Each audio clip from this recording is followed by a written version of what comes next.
সালাসুম মুহলিকাত, তিনটি আমল মানুষকে ধ্বংস করে।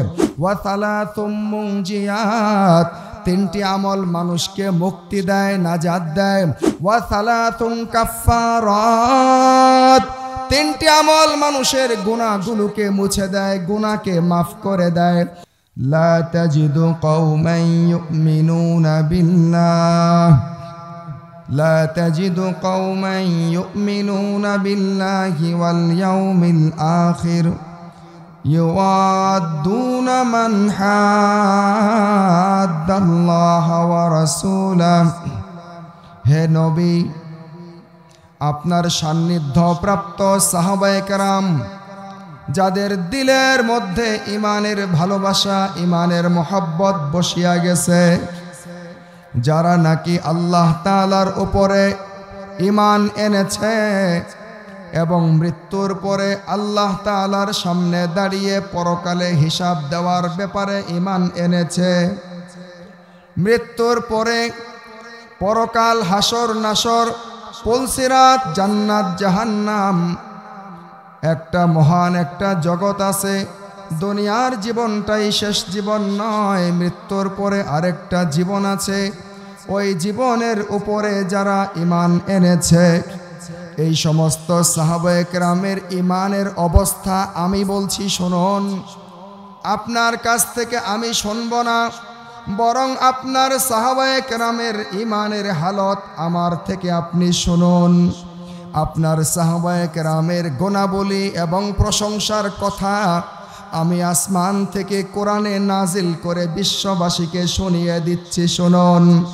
লা তাজিদু কওমান ইউমিনুনা বিল্লাহি ওয়াল ইয়াউমিল আখির ইউয়াদ্দুনা মান হাদ্দাল্লাহ ওয়া রাসূলাহ, যারা নাকি আল্লাহর উপরে ঈমান এনেছে, মৃত্যুর পরে পরকাল দিবসের উপরে ঈমান এনেছে, তাদের অবস্থা হলো এমন, আল্লাহ এবং আল্লাহর রাসূলের দুশমন এবং শত্রু যারা দুনিয়াতে আছে, তাদের সঙ্গে আপনার সাহাবারা কোনোদিন বন্ধুত্ব রাখে না, ভালোবাসা রাখে না, আপোষ করে না, মীমাংসা করে না।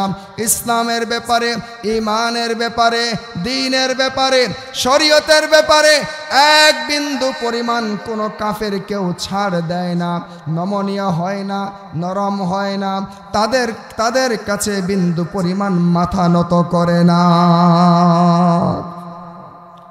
এরপরে আল্লাহ বলেন, ওয়ালাউ কানু আবাআহুম, যদিও আল্লাহর দুশমন তাদের নিজের জন্মদাতা বাবা হোক না কেন, নিজের জন্মদাতা বাবা হলেও তারপরেও বাবার সঙ্গে ভালোবাসা রাখে না, যদি বাবা আল্লাহর দুশমন হয়। আও আবনাআহুম, নিজের জন্মদাতা সন্তান হলে সন্তানকে ত্যায্য পুত্র করতে কোনো দ্বিধাবোধ করে না। আও ইখওয়ানাহুম, তাদের নিজের আপন ভাই হলে ভাইয়ের সাথে দুশমনি করতে দেরি করে না। আও আশিরাতাহুম, আল্লাহর দুশমন, নবীর দুশমন যদি তাদের নিজের দলের লোক হয়, নিজের আত্মীয় স্বজন হয়, নিজের বংশের লোক হয়, আল্লাহর ব্যাপারে, নবীর ভালোবাসার ব্যাপারে তাদের সঙ্গে কোনো বন্ধুত্ব নাই। চিন্তা করে দেখছেন বন্ধুরা আমার? এরপরে আল্লাহ বলেন, সাহাবাদের ঈমান এই পর্যন্ত কিভাবে চলে গেল, যেই ঈমানের কারণে তারা বাবাকে ছাড়তে কোনো দ্বিধাবোধ করে না, তারা সন্তানকে পরিত্যাগ করতে দ্বিধাবোধ করে না। আল্লাহ বলেন, উলাইকা কাতাবা ফি কুলুবিহিমুল ঈমান, আল্লাহ তাআলা তাদের হৃদয়ের গভীরে ঈমানের শিকড়কে গেঁথে দিয়েছেন। তারা ঈমানের মজা পেয়ে গেছে। ঈমানের কি পেয়ে গেছে বলেন? ঈমানের মজা পেয়ে গেছে। ছোট ছোট বাচ্চা খেলার মজা যখন পেয়ে যায়, ক্ষুধার কথা ভুলে যায়। আম গাছতলে খেলতে গেছে, মিছামিছি কাঁঠালের পাতা দিয়ে, বালি দিয়ে, এরকম কলা গাছের পাতা দিয়ে, বাঁশের কঞ্চি কেটে ঘর বানিয়ে খেলছে, খেলাধুলার মধ্যে মগ্ন হয়ে গেছে।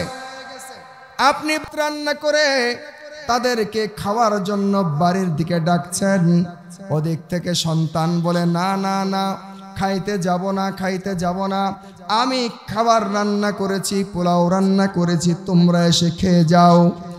আসল খাবার খোদার কথা ভুলে গেছে, আসল খাবারের কথা ভুলে গেছে, কেননা বাচ্চারা মিছামিছি হলেও তারা খেলার মজা পেয়েছে। ঠিক কিনা বলেন? বন্ধুরা আমার, এইরকম সাহাবায়ে কেরাম ইমানের মজা পাওয়ার কারণে দুনিয়ার সমস্ত নেশা ভুলে গেছে, দুনিয়ার মায়া ভুলে গেছে, দুনিয়ার মোহাব্বত ভুলে গেছে। নবীজি বলেন এই রকম মজা, এই রকম স্বাদ দুনিয়ার প্রতিটি মুমিন মুসলমান পুরুষ মহিলার কলিজায় যখন ঢুকে যাবে, দাকাত তামাল ঈমান, ঈমানের মজা, ঈমানের স্বাদ আস্বাদন করবে ওই মুসলমান যে ব্যক্তি তিনটা গুণ অর্জন করতে পারবে। কয়টা গুণ? যেই ব্যক্তি তিনটা গুণ অর্জন করবে ওই ব্যক্তির হৃদয়ে ঈমানের ভালোবাসা আল্লাহ ঢুকিয়ে দিবেন। এক নাম্বার হলো মাররাদিয়া বিল্লাহি রাব্বা, যে ব্যক্তি আল্লাহ তাআলাকে রব বলে পেয়ে শেষ খুশি হয়ে গেছে। আমি মূর্তির সামনে মাথা নিচু করি না, আমি এরকম খ্রিস্টান ধর্মের অনুসারী নই, আমি বৌদ্ধ ধর্মের অনুসারী নই, আমি হিন্দু ধর্মের অনুসারী নই, আমি ইহুদি ধর্মের অনুসারী নই, আমি ইসলাম ধর্মের অনুসারী। আমি আমার একমাত্র কেবলমাত্র উপাসনার জন্য, পূজা করার জন্য, সেজদা করার জন্য, মাথা কপাল ঠেকানোর জন্য একমাত্র রবকে পেয়ে আমি সন্তুষ্ট। আমি আমার কপালটা কোনো মূর্তির সামনে নিচু করি না, কপাল নিচু করি কেবলমাত্র কার সামনে? আল্লাহর নবী বলেন যে ব্যক্তি আল্লাহকে সেজদা করে খুশি, আল্লাহর সামনে গোলাম হয়ে খুশি, আল্লাহর সামনে রুকু কইরা খুশি, আল্লাহর ভালোবাসা, মাররাদিয়া বিল্লাহি রাব্বা, আল্লাহকে রব মেনে যে খুশি, ওয়াবিল ইসলামি দীনা, ইসলামকে তার ধর্ম হিসাবে পেয়ে সে খুশি, ওয়াবি মুহাম্মাদির রাসূলা, এবং মুহাম্মদ সাল্লাল্লাহু আলাইহি ওয়াসাল্লামকে নবী হিসাবে পেয়ে যে সন্তুষ্ট, আল্লাহর নবী বলেন ওই ব্যক্তি ঈমানের স্বাদ পেয়ে গেল। সুবহানাল্লাহ বলে। তাহলে তিনটা গুণ অর্জন করলে ঈমানের মজা আসবে। এক নাম্বার, আল্লাহকে রব হিসেবে পেয়ে কি হতে হবে? খুশি হতে হবে। ইসলামকে ধর্ম হিসেবে পেয়ে খুশি হতে হবে। নবীকে, আমাদের মুহাম্মদ সাল্লাল্লাহু আলাইহি ওয়াসাল্লামকে আমার নবী হিসেবে পেয়ে আমি কি বলেন? সন্তুষ্ট। বন্ধুরা আমার, এবার প্রমাণ হোক আল্লাহকে রব হিসাবে পেয়ে আমি খুশি না বেজার। এর প্রমাণ কি? এর প্রমাণ হলো আল্লাহ তাআলাকে রব হিসাবে পেয়ে খুশি। এর প্রমাণ হলো আল্লাহর হুকুমের বাইরে আমার জীবন চলে না, আল্লাহর নিষিদ্ধ কাজগুলো করি না, আল্লাহর আদেশগুলো বাদ দেই না।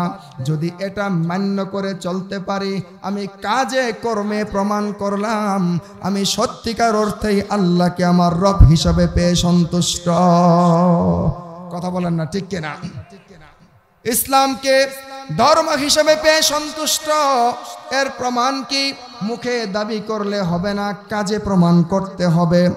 সারা জীবন মুখে বললেও কবরে মুখ দিয়ে আসবে না। যখন জিজ্ঞাসা করা হবে মা দীনুকা, তোমার ধর্ম কি বলো, মুখ দিয়ে বললে হবে না, কাজে কর্মে ইসলাম পালন করলেই কেবলমাত্র কবরে জবান দিয়ে বের হবে দীনিয়াল ইসলাম। ইসলামের বাইরে আমার জীবন চলে না। ব্যক্তি জীবন থেকে পারিবারিক জীবন, সামাজিক জীবন, রাষ্ট্রীয় জীবন পর্যন্ত সকল জায়গাতে ইসলামের বাইরে আমি জীবন কাটাই না। তবে এই প্রমাণ হবে ইসলামকে আমি ধর্ম হিসেবে পেয়ে সন্তুষ্ট হয়ে গেছি। প্রিয় নবী মুহাম্মদ সাল্লাল্লাহু আলাইহি ওয়াসাল্লামকে নবী হিসাবে পেয়ে আমি সন্তুষ্ট। প্রমাণ কি? প্রমাণ হলো আমি আমার নবীর তরিকা ছাড়া, ইহুদি নাসারার তরিকা, ভিন্ন কোন তরিকায় আমি জীবন যাপন করে না। ঠিক কিনা বলেন না? এই জন্য এই তিনটা জিনিসের উপরে সন্তুষ্ট হলে আল্লাহ আমাদেরকে ঈমানের মজা দান করবেন, স্বাদ দান করবেন। সুবহানাল্লাহ বলেন। ওই যে বললাম তিনের উপরে কথা বলবো, তিনের উপরে আরেকটা কথা বলি। রাসূল করিম সাল্লাল্লাহু আলাইহি ওয়াসাল্লাম বলেন যে আল্লাহ তাআলা তিনজন ব্যক্তির জিম্মাদার আল্লাহ তাআলা হয়ে গেছেন। সুবহানাল্লাহ বলেন। কয় ব্যক্তির জিম্মাদার আল্লাহ হয়ে গেছেন? আল্লাহ পাক। পুরস্কারও দিবেন তিনটা, দুনিয়াতে দুইটা, পরকালে একটা। সুবহানাল্লাহ বলেন। বিশুদ্ধ হাদিস। ক্বালা রাসূলুল্লাহি সাল্লাল্লাহু আলাইহি ওয়াসাল্লাম সালাসাতুন কুল্লুহুম যামিনুন আলাল্লাহ। তিনজন ব্যক্তি এমন আছে যাদের জিম্মাদার সরাসরি আল্লাহ তাআলা হয়েছেন। ইন আশা, যদি সে দুনিয়াতে জীবিত থাকে, রুজিকা ওয়া কুফিয়া, আল্লাহ তাআলা তার মৃত্যু পর্যন্ত আল্লাহ তাআলার গায়েবী খাজানা থেকে হালাল যথেষ্ট পরিমাণ রিজিক দিয়ে তাকে লালন পালন করবেন। তার শোধ নেওয়া লাগবে না, ঘুষ নেওয়া লাগবে না, মানুষের টাকা চুরি করা লাগবে না, আত্মসাৎ করা লাগবে না। এই তিনটা গুণ অর্জন করলে আল্লাহ তাআলা দুনিয়াতে দুইটা পুরস্কার দান করবেন। এক নাম্বার হলো রুজিকা, আল্লাহ তাকে রিজিক দান করবেন। নাম্বার 2 কুফিয়া, আল্লাহ তার পক্ষে যথেষ্ট হয়ে যাবেন। কেউ তাকে জুলুম করতেছে ক্ষতি করার জন্য, আল্লাহ আসমান থেকে ডাক দিয়ে বলেন ওয়াকাফা বিল্লাহি নাসিরা। ও আমার বান্দা, ভয় পেও না, ভয় পেও না। পৃথিবীর মানুষ তোমাকে ক্ষতি করার চেষ্টা করছে, 2 রাকাত নামাজ পড়ে আমার শরণাপন্ন হও, আমাকে ডাকো, আমাকে ডাকো। ওয়াকাফা বিল্লাহি নাসিরা। আল্লাহ বলেন আমি তোমার সাহায্য করার জন্য একাই যথেষ্ট। সারা পৃথিবীর মানুষ একত্রে তোমাকে ক্ষতি করার চেষ্টা করলেও পারবে না। আমি বললাম ওয়াকাফা বিল্লাহি নাসিরা, আমি একাই তোমার সাহায্য করার জন্য যথেষ্ট। সারা দুনিয়ার মানুষ মিথ্যা মামলা করে জেলখানায় ফেলার জন্য উকিলের পর উকিল ধরে তোমাকে ফাঁসানোর জন্য চেষ্টা করছে, তুমি আমার শরণাপন্ন হও। আল্লাহ ডাক মেরে বলেন ওয়াকাফা বিল্লাহি ওয়াকিলা। ওয়াকিল কোরআনে এসেছে ওয়াকাফা বিল্লাহি ওয়াকিলা। আল্লাহ বলেন আমাকে একবার উকিল বানাও, আমি তোমার পক্ষে মামলায় আদালতে তোমার জন্য উকিল হিসাবে যথেষ্ট হয়ে যাব। সারা দুনিয়ার মানুষ তোমার দুশমনে পরিণত হয়েছে, শত্রুতা করছে। আল্লাহ ডাক মেরে বলেন ওয়াকাফা বিল্লাহি ওয়ালিয়া, আমি তোমার বন্ধু হিসাবে যথেষ্ট হয়ে যাব। সুবহানাল্লাহ বলেন। এই জন্য বন্ধু, কয়জন মানুষের কথা বললাম? কয় প্রকার মানুষ? 3 প্রকার মানুষ। যখন এই 3টা আমল করবে, 2টা পুরস্কার দুনিয়াতে দেবে।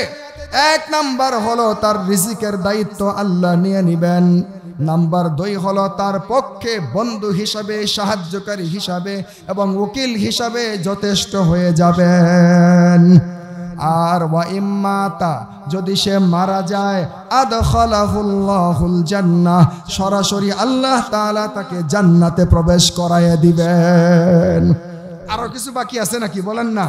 আল্লাহ যদি জান্নাতে প্রবেশ করান, ঠেকায় কে? ও বন্ধু, ঠেকায় কে? এই 3 ব্যক্তি কারা?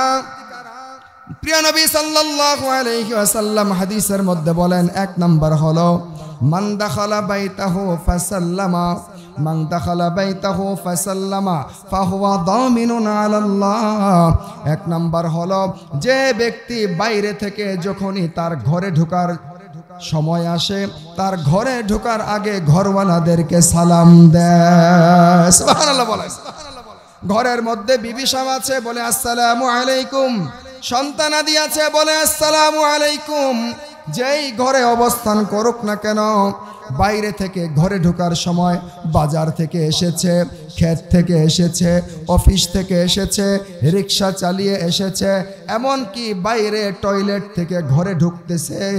দিনে যদি 100 বার ঘরে ঢুকো, 100 বার ঘরের দরজায় দাঁড়িয়ে সালাম দাও, আসসালামু আলাইকুম ওয়া রাহমাতুল্লাহ।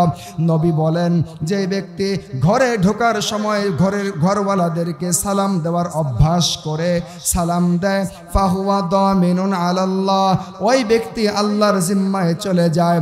আল্লাহ তার যথেষ্ট পরিমাণ রিজিকের বন্দোবস্ত করে দেন, আল্লাহ তার জন্য যথেষ্ট হয়ে যান। সে মারা গেলে আল্লাহ তাআলা তাকে জান্নাত দান করবেন। আমলটা কি সহজ না কঠিন? কথা বলে না, সহজ না কঠিন? নতুন করে শিখতে হবে না এমন আমল সবাই আমরা জানি।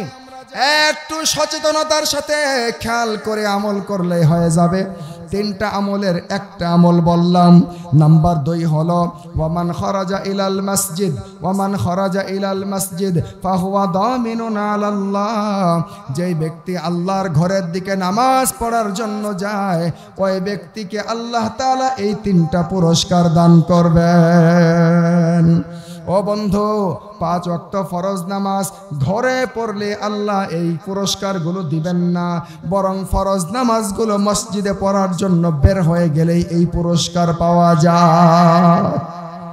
নাম্বার 3 হলো ওয়ামান খারাজা ফি সাবিলিল্লাহ ফাহুয়া দামিনুন আলাল্লাহ, যে ব্যক্তি আল্লাহর দ্বীনকে দুনিয়াতে প্রতিষ্ঠিত করার জন্য আল্লাহ তাআলার রাস্তায় বের হয়ে যায়, ওই ব্যক্তি আল্লাহ তাআলার জিম্মায় চলে যায়। সুবহানাল্লাহ বলেন না?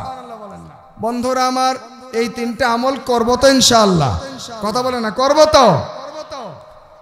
হাদিস শরীফের মধ্যে, বিশুদ্ধ হাদিসের মধ্যে আরো কয়েকটি আমল আছে। এই আমলগুলোর আলোচনা খুব গুরুত্বপূর্ণ, কিন্তু খুব কম হয়। নবীজি বলেন 3টি বদ আমল আছে যা মানুষকে ধ্বংস করে দেয়।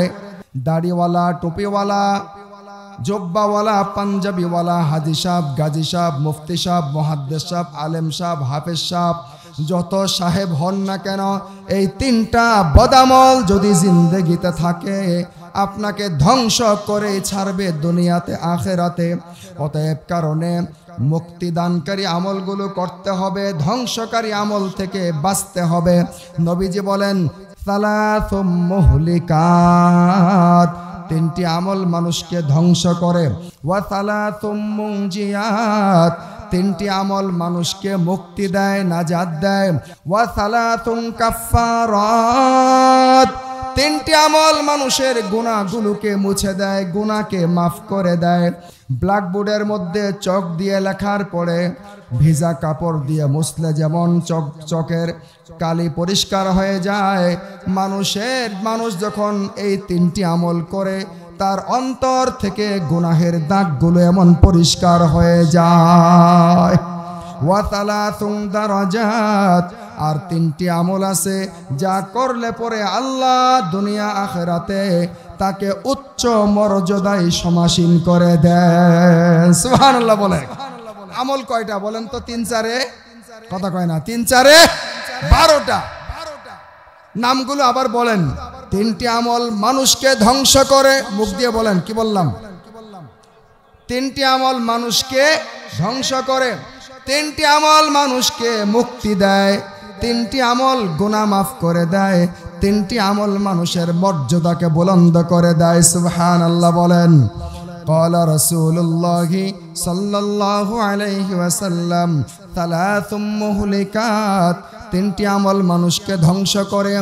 1 নাম্বার হলো ফাশুহুম মুতা', কৃপণতা, বখিলতা।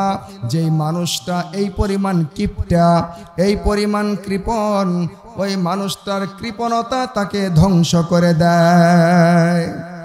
শুহুন এবং বাখিলুন আরবি 2টা শব্দ আছে। বাখিল মানেও কৃপণ, শুহুন মানেও কৃপণ। তবে বাখিল এবং শুহুনের মধ্যে পার্থক্য আছে। বাখিল শব্দের অর্থ হলো আমার কাছে যে সম্পদ আছে আমি খরচ করতে চাই না, আব্বা আম্মার জন্য করতে চাই না, আত্মীয় স্বজনের জন্য করতে চাই না, দান দক্ষিণাও করতে চাই না, কোথাও কারোর জন্য খরচ করতে চাই না, এর নাম হলো বখিল। আর শুহন বলা হয় আমার কাছে যা আছে এটা তো খরচ করতে চাই না, বরং এর মধ্যে আরো অন্যের সম্পদ কি করে অন্যায়ভাবে লোভ করে লালসা করে হাতিয়ে নেওয়া যায়, বাগিয়ে নেওয়া যায়, ছলচাতুরি করে মিথ্যা মামলা মোকদ্দমা করে মোহরি ধরে মিথ্যা সাক্ষ্য সাজিয়ে কিভাবে আমি আমার দখলে আনতে পারি, একে বলা হয় শুহন। এই ধরনের লোক আমাদের সমাজে একজনও নাই। কথা কয় না, আছে না নাই? বন্ধুরা, আমার বাবা মারা গেছে, আজ পর্যন্ত বন্ধের পাওনাগুলো পরিশোধ করা হয় নাই। কেন? ভাইয়ের অন্তরে এই জমিনের লালসা, লোভ লালসা থাকার কারণে। কথা বলেন না? আল্লাহ তাআলা কোরআনের মধ্যে বন্ধের হক আলাদা করে দিয়েছেন, যার মধ্যে আমার অংশ নাই, অধিকার নাই। প্রত্যেক ভাই কি পরিমাণ পাবে, বোন কি পরিমাণ পাবে। বাবার লাশ দাফন করে এসে বাড়ির বাড্ডেকে বসে যাবেন, একটা দিন অতিবাহিত করার আগেই বসে গিয়ে বাবার রেখে যাওয়া স্থাবর সম্পত্তিগুলো বন্টন করে দিয়ে ফেলবেন। এই সম্পত্তি বন্টন না করে অথবা দেরি করে 1 বছরে বাবার রেখে যাওয়া জমিনের একটা ফসল যদি খান, 1 মৌসুমের ধান যদি আবাদ করেন, 1 মৌসুমের ভুট্টা যদি আবাদ করেন, 1 মৌসুমের গম যদি সরিষা যদি আবাদ করেন, যেখানে বন্ধের হক আছে বাবার জমিনে, আপনি বুঝিয়ে দিলেন না। মনে রাখবেন ওই 1 মৌসুমের ধান আপনার জন্য হারাম হবে, সুদের হবে, ঘুষের হবে এবং লানত প্রাপ্ত হয়ে যাবেন। হারাম হারাম এই 3টে জিনিস মানুষকে ধ্বংস করে দেয়। 1 নাম্বার হলো শুহমতা, লোভ লালসাওয়ালা কৃপণতা মানুষকে ধ্বংস করে। নাম্বার 2 ওয়াহাওয়া মুত্তাবা, প্রবৃত্তির অনুসরণ। আল্লাহ তাআলা কোরআন দিয়েছে অন্তরকে কোরআনের অনুসরণ করার জন্য। কোরআন না মেনে, নবী না মেনে, হাদিস না মেনে, ইসলাম না মেনে মন যেভাবে চায় ওইভাবে চলি। চলতে চলতে চলতে চলতে জীবন মৃত্যুর সন্ধিক্ষণে এসে শয়তান আমাকে জাহান্নামের দরজায় ধাক্কা দিয়ে শয়তান দূর হয়ে যায়। ঠিক কিনা বলেন? এই জন্য নবীজি বলেন, যে ব্যক্তি কোরআন হাদিস নবীর অনুসরণ বাদ দিয়ে মন মতো চলে, ওই ব্যক্তি ধ্বংস হয়ে যাবে। ওয়াহাওয়া মুত্তাবা। নাম্বার 3 হলো ইজাবুল মারই বিনাফসিহি, ওই মানুষগুলা ধ্বংস হয়ে যাবে যেই মানুষগুলা সব সময় অন্যের চাইতে নিজেরে উত্তম মনে করে। অমুক খারাপ, আমি ভালো। অমুক নামাজ পড়ে না, আমি নামাজ পড়ি, এই কারণে আমি নামাজের কারণেই জান্নাতে যাব, অমুকরে আল্লাহ জাহান্নামে দেওয়াই লাগবে। কথা কয় না? এই ধরনের লোক আছে না? আরে ভাই, আল্লাহ তাআলার রহমত ছাড়া কেউ জান্নাতে যেতে পারবে না।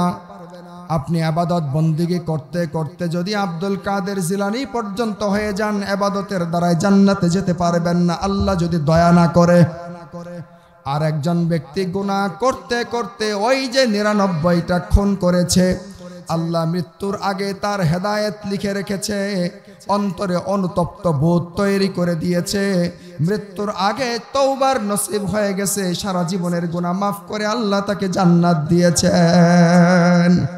এই জন্য বন্ধু, কারোর ব্যাপারে জাহান্নামী একথা বলা যাবে না। অমুক জাহান্নামী, অমুক দুজখী, অমুক খারাপ, আমি তার চেয়ে ভালো, আমি এর চেয়ে ভালো, আমার কামগুলোই উত্তম, অমুকের কাম ভালো না, এরকম করে কাউকে ইন্ডিকেট করা যাবে না। কথা বুঝাইতে পারছি? এক কথাই কালেমাওয়ালা মুসলমান যে আছে, আল্লাহ তাআলা যে কোনো ওসিলায় তাকে মাফ করে তার জিন্দেগির গুনাহকে পবিত্র করে মৃত্যুর পূর্বে হলেও তাকে জান্নাতের ফয়সালা করে দিতে পারেন। ঠিক কিনা? এই জন্য এই 3টা আমল মানুষকে ধ্বংস করে। নাম্বার 1 কি বললাম? লোভ লালসা ওয়ালা কৃপণতা। নাম্বার 2 অন্তরের প্রবৃত্তির নফসের অনুসরণ। নাম্বার 3 নিজেকে উত্তম মনে করা।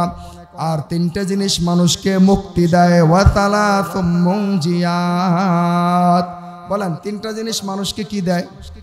কথা বলেন না, কি দেয়? মুক্তি দেয়। 1 নাম্বার হলো আল আদলু ফিল গদাবি ওয়ার রিদা। খুব ভালো করে শুনবেন। ফাল আদলু ফিল গদাবি ওয়ার রিদা, সন্তুষ্ট অসন্তুষ্ট 2 অবস্থাতেই ইনসাফ করা, ন্যায় নীতি করা। এটা বুঝেন নাই? মনে করেন আমি এই সমাজের চেয়ারম্যান, তো আমি চেয়ারম্যান বিচার সালিশ নিয়ে আসছে সামনে, আমার সামনে এলাকার মানুষ। অবশ্যই দুইটা পক্ষ আছে, এক পক্ষ হয়তো অপরাধী হবে, আর এক পক্ষ কি হবে বলেন, নিরপরাধ হবে। ঘটনাচক্রে যারা অপরাধী, সত্যিকার অর্থেই যারা আক্রমণ করছে, যারা জুলুম করেছে, যারা হক নষ্ট করেছে, তারা যদি আমার আত্মীয় স্বজন হয়, আমার দলের লোক হয়, আমার যারা ভোট দিয়ে পার করছে এই দলের লোক যদি অপরাধী হয়, তাহলে সহজাত প্রবৃত্তির কারণে আমার দিলটা তাদের ব্যাপারে নরম হয়ে যায় কিনা? কথা বলে না কেন? আর যারা মাজলুম, যারা অত্যাচারিত, যারা নিরপরাধ, যারা মার খাইছে, এদের সাথে যদি আমার আগে থেকে কোনো সম্পর্ক না থাকে, অথবা আমারও যদি ভোট না দিয়ে অন্যজনকে ভোট দিয়ে থাকে, তাহলে আমি মানুষ হিসাবে আসলে ইনসাফ তো হওয়া দরকার ছিল এমন যে যার সাথে আমার সম্পর্ক আছে, যার সাথে আমার সম্পর্ক নাই, বিচারের মধ্যে এটা দেখার সুযোগ নাই, বরং বিচার সালিশির মধ্যে দেখতে হবে কে অপরাধী আর কে নিরপরাধ, এটা দেখে বিচার করতে হবে। ওই যে বললাম সাহাবায়ে কেরাম, নিজের বাবা যদি আল্লাহর দুশমন হয়, বাবাকে পর্যন্ত অধিকার দেয় নাই, ছাড় দেয় নাই। সন্তান যদি আল্লাহর দুশমন হয়, সন্তানের জন্য দিলের মধ্যে ভালোবাসা তৈরি হয় নাই। নিজের গোত্রের লোক, নিজের আত্মীয় স্বজন যদি এরকম আল্লাহর দুশমন হয়, তারপরেও তারা স্বজন প্রীতি করে নাই, ঠিক কিনা বলেন? এই কথাটাই বলছে ফাল আদলু ফিল গদাবি ওয়ার রিদা, যার প্রতি তোমার সন্তুষ্টি আছে সে যদি অপরাধী হয়, খবরদার তোমার কারণে যেন অপরাধ থেকে সে ছাড় পেয়ে না যায়। ইনসাফ যদি হয়, ইনসাফ করবে। জেলখানায় ঢুকানো হলে তোমার ভাইকে মামলায় ঢুকিয়ে দাও। কথা বলেন ঠিক কিনা? মুহতারাম ভাইও, বছরের পর বছর ধরে আমরা দেখে আসছি আমার দলের লোক অপরাধের পর অপরাধ করে গেছে, কিন্তু তাদেরকে পুলিশও ধরে নাই, তাদেরকে জেলখানায় তোলা হয় নাই, গেলেও আগের দিন গেছে, পরের দিন হেলো বলে ছাড়াই আনছে। 2 খুন 3 খুন 4 খুনের আসামি 3 দিন পর্যন্ত জেলখানায় থাকে নাই। আর বিরোধী দলের লোক অথবা উলামায়ে কেরাম যাদের সাথে আমাদের এই রাজনৈতিক দলের সম্পর্কে টানাপোড়েন ছিল, নিরপরাধ মিথ্যা মামলা দিয়ে 3টা বছর পর্যন্ত উলামায়ে কেরামকে পর্যন্ত জেলখানায় পচিয়েছে, ঠিক কিনা বলেন? এই জন্য নবীজি বলেন, শোনো, ফিল গদবি ওয়ার রিদা, ইনসাফ করবা, আদালত করবা। চাই তোমার সাথে সম্পর্ক থাকুক আর না থাকুক, তোমার সম্পর্কের কারণে কেউ যেন অবিচারের শিকার না হয়, জুলুমের শিকার না হয়। এটা যদি করতে পারো তবেই তুমি মুক্তি পাবে, যদি করতে না পারো তুমি ধ্বংস হয়ে যাবে।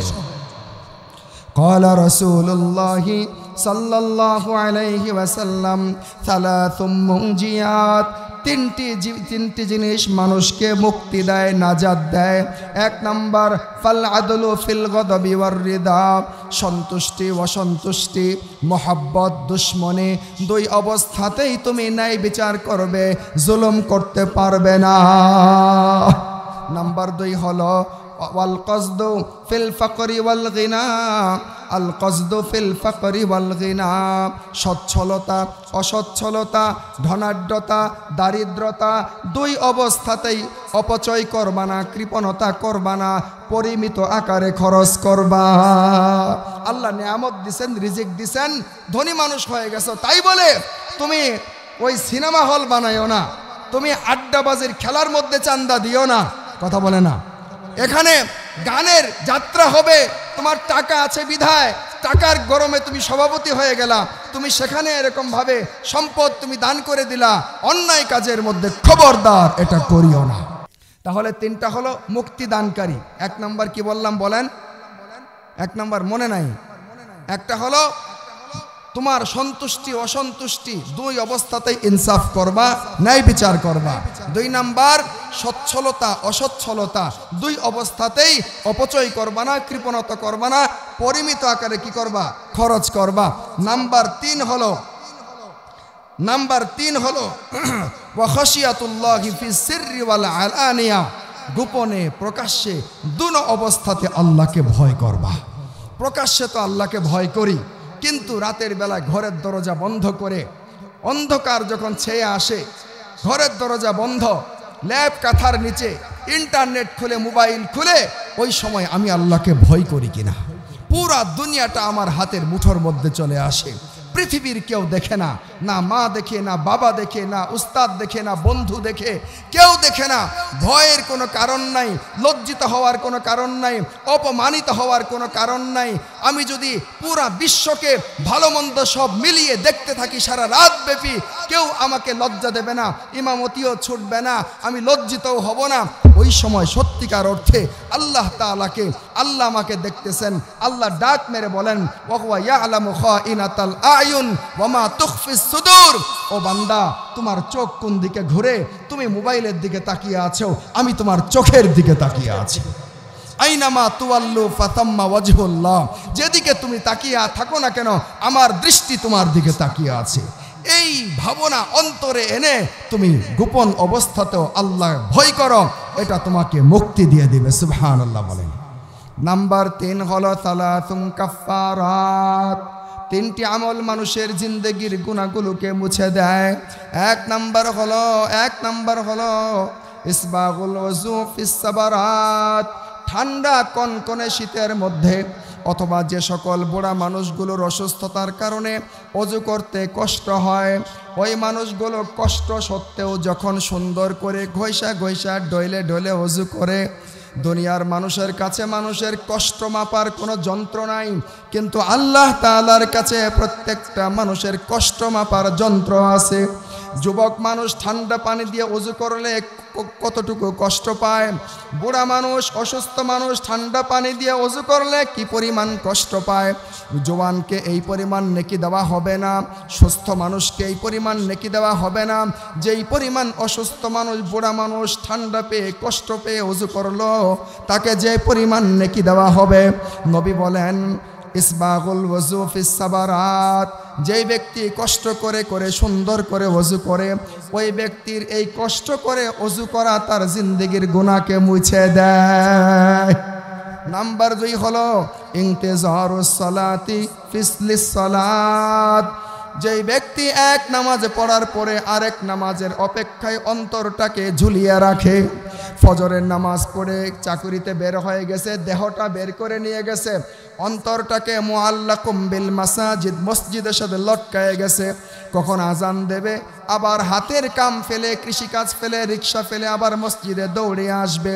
যেই লোকটার ব্যবসা বাণিজ্যে, খেতে খামারে, কাজে কর্মে এই মানসিকতা তৈরি করতে পারবে যে আমি আমার দেহটা কাজের মধ্যে লাগিয়ে রাখবো, অন্তরটা মসজিদে নামাজের সঙ্গে, আজানের সঙ্গে লাগিয়ে রাখবো, নবীজি বলেন এই লোকগুলোর জন্য প্রতি মুহূর্তে যতক্ষণ পর্যন্ত সে রিক্সা চালাবে, যতক্ষণ পর্যন্ত কৃষিকাজ করবে, যতক্ষণ পর্যন্ত অফিস করবে, যতক্ষণ পর্যন্ত মহিলারা এরকম ঘরের কাজ করবে, আল্লাহ তাআলা ওই ব্যক্তি দুনিয়ার কাজে লিপ্ত থাকার পরেও প্রতি মুহূর্তে আল্লাহ তাআলা তার গুনাহ মাফ করতে থাকবেন।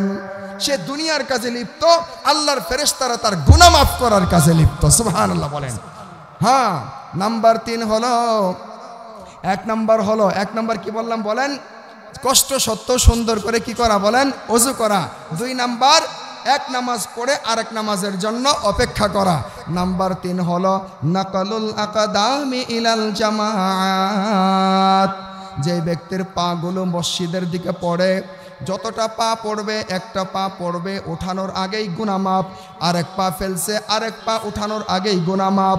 মসজিদে যাওয়া, মসজিদে আসা, যাওয়া আসার পথে যতগুলো কদম পড়বে তার গুনাহগুলোকে মাফ করে দেওয়া হবে। সুবহানাল্লাহ। এই হলো 9টা গেল, বাকি 3টা সালাতুন দারাজাত। 3টা আমল এমন আছে যা মানুষের মর্যাদা দুনিয়াতেও উঁচু করে দেয়, জান্নাতের মধ্যেও তার মর্যাদাকে উঁচু করে দেয়। সুবহানাল্লাহ বলেন।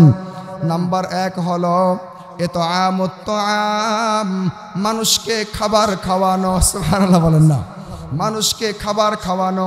মানুষকে খাবার যখন খাওয়ায় আল্লাহ তাআলা মানুষের দিলে মহব্বত পয়দা করে দেন। নাম্বার 1 ওয়া ইফশাউস সালাম, এবং মানুষকে বেশি বেশি সালাম দেওয়া।